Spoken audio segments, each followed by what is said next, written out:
Hi hello कशात I hope छानच असाल तर बघा पुन्हा एकदा नवीन व्हिडिओमध्ये मी कोमल तुमचं खूप सारे मनापासून स्वागत करते। तर आज मिस्टरांना जायचं होतं बाहेर, त्यामुळे सकाळी जो आहे तर तो लवकर टिफिन करायचं ठरलं होतं। तर त्याप्रमाणे उठले सुद्धा होते। तर 6:30 वाजल्यानंतर फ्रेश वगैरे झाल्यानंतर हा जो आहे तर तो अर्धा स्वयंपाक झाला होता। तर सकाळी खूप सारी थंडी होती आणि आंघोळ केली तर अजूनच थंडी वाजते। तर सकाळचं जे फ्रेश वगैरे झाल्यानंतरचं काम होतं तर ते सगळं होऊन अशा पद्धतीने रेडी झाले होते, टोपी स्वेटर वगैरे घालून, कारण सकाळी खूपच थंडी आहे आणि आता खूप सारी थंडी पडते त्यामुळे। तर इथे बघा भाजीची जी पिशवी आहे तर ती बाहेर ठेवली होती फ्रीजमधून काढून, कारण ज्या आळूच्या वड्या आहेत तर त्या करून झाल्या होत्या आणि अजून एक जी वांग्याची भाजी होती तर ती करायची होती, कारण ते चालू होते इलेक्शन ड्युटीला आणि ड्युटीसाठी जो आहे तर तो टिफिन द्यायचा होता। तर सकाळपासून संध्याकाळपर्यंत राहील या पद्धतीची जी भाजी आहे तर ती द्यायची होती, सकाळचं आणि संध्याकाळचं जेवण होईल यासाठी।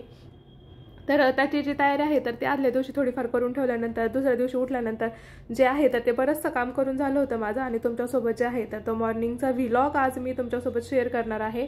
तर इथे बघा फ्रेश वगैरे झाल्यानंतर सकाळी ऑब्वियसली आंघोळ वगैरे झाल्यानंतर थंडी वाजली होती, तर थंडी म्हटल्यावरती चहा तर झालाच पाहिजे। तर बाहेरचा जो वेव्ज आहे तर तो तुम्ही इथे बघू शकता। तर आतमध्ये जे आहे तर ते चहा उकळत ठेवला होता आणि मी आले होते गॅलरीत, कारण सॉक्स वगैरे टोपी स्वेटर सगळं जे आहे तर ते घातलेलं होतं आणि सकाळचा जो वेव्ज आहे तर तो म्हटलं की जरा बघावा आणि तुमच्यासोबत सुद्धा शेअर करावा की आमच्याकडचं जे वातावरण आहे तर ते कशा पद्धतीचं असतं। आणि बाल्कनीत गेलं आणि झाडं बघितली नाही किंवा झाडांकडे लक्ष गेलं नाही असं कधीच होत नाही। तर त्यांच्याकडे सुद्धा थोडाफार जो कॅमेरा आहे तर तो केला। तर रस्त्यावर तुम्ही बघू शकता एवढ्या सकाळी जे आहे तर एक सुद्धा गाडी तुम्हाला दिसणार नाही, कारण खूप सारे जे धुका आहे तर ते धुका पडलेला आणि थंडी सुद्धा खूप सारी वाढलेली आहे आता।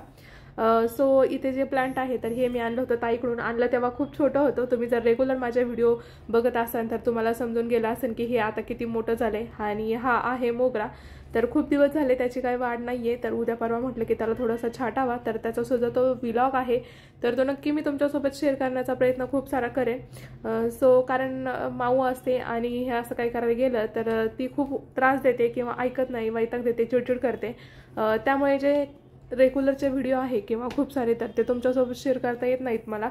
तर एवढ्या सगळ्या गप्पा होईपर्यंत आणि बाकीचं बघेपर्यंत आपला जो चहा आहे तर तो छान असा उकळलेला आणि त्यानंतर चहा आणि बिस्किटचा जो आनंद आहे तर तो मी इथे आता घेतला होता असं म्हणायला देखील काही हरकत नाही। तर एवढं सगळं झाल्यानंतर पुढचा जो व्लॉग आहे तर तो थोडाफार शूट केलेला आहे, कारण मला सगळाच व्हिडिओ शूट करायला जमलेला नाहीये। तर इथे बघा कौस्तुभ आणि माऊ जे आहे तर ते अजून झोपलेलेच होते आणि माझे मिस्टर जे आहे तर ते फायनली आता गेले होते ड्युटीसाठी, त्यांना जायचं होतं त्यामुळे। तर तोपर्यंत त्यांच्या शूज वगैरे सॉक्स वगैरे धुवायचे होते तर ते मी बाहेरून घेऊन आले आणि आता जो कंटिन्यू केलेला व्हिडिओ आहे तर तो कौस्तुभला शाळेत वगैरे सोडून आल्यानंतर घरातला जो पसारा होता म्हणजेच की किचन ओटा आणि भांडे वगैरे कपडे, तर ते तिथून पुढचं जे रुटीन आहे तर ते अशा पद्धतीने मी क्लीन करायचं काम करत असते। तर इथं बघा तुम्ही एकदा किचन ओटा क्लीन करायला गेले तर तो सगळा रोजच्या रोज अशा पद्धतीने क्लीन केला तर जी साफसफाई आपण म्हणतो तर ती करायची एक्स्ट्रा गरज लागत नाही आणि आपले जे एफर्ट्स आहेत किंवा आपले जे कष्ट आहेत तर ते खूप सारे आपल्याला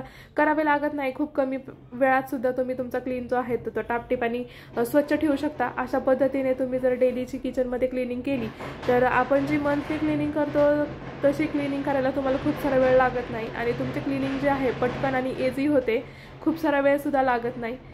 सो ही टिप तुम्हाला कशी वाटते ते सांगा। तर रोजचं जेव्हा आपण बघा स्वयंपाक वगैरे केल्यानंतर गॅस किंवा किचन वाटा पुसतो तर तो अशा पद्धतीने आपल्याला क्लीन करून घ्यायचा आहे की जेणेकरून आपले जे आहे तर ते जास्त एफर्ट्स वाया न जाता तुम्ही अशा पद्धतीने तुमचं घर जे आहे तर ते कायम क्लीन आणि टापटीप ठेवू शकता। कारण प्रत्येक गोष्ट करायची म्हटली का वेळ भेटत नाही आणि 2 मुलांचं करायचं किंवा घरातली जी कामं आहेत, नॉर्मली पटकन काही जण बोलून जातात की घरात काय कामं असतं, पण जे करतं त्याला माहिती की घरात काय कामं असतात म्हणून। सो तुम्ही अशा पद्धतीने जर रुटीन ठेवलं तर तुमचं जे काम आहे तर ते खूप पटकन होईल आणि इझिली तुम्हाला थकवा सुद्धा वाटणार नाही किंवा खूप सारं काम केल्यानंतर जो थकवा येतो तो सुद्धा तुम्हाला जाणवणार नाही, कारण आपण जे डेलीचं काम आहे तर ते रोजच करायचं आहे। म्हणजेच की मंथली क्लिनिंग तुम्ही केली तर वरच्यावर किंवा फक्त फडकं फिरून असं करू शकता। तर शाळेतून येताना कौस्तुभच्या फ्रेंडला त्याच्या घरी सोडवायचा होता, तर नॉर्मली आज त्याच्या मम्मीचा होता बड्डे आणि त्यानंतर त्याने आम्हाला सुद्धा इन्व्हाइट केलं होतं, तर आम्ही गेलो होतो बड्डेला आणि बड्डेला गेल्यानंतर दोघांचा जो आहे तर इथे बड्डेच्या डेकोरेशनचं जे काम आहे तर ते चाललं होतं असं म्हणायला देखील काही हरकत नाही। दोघांची जी धडपड आहे तर ती चालली होती फक्त बड्डेच्या डेकोरेशनसाठी। सो आजचा व्लॉग कसा वाटला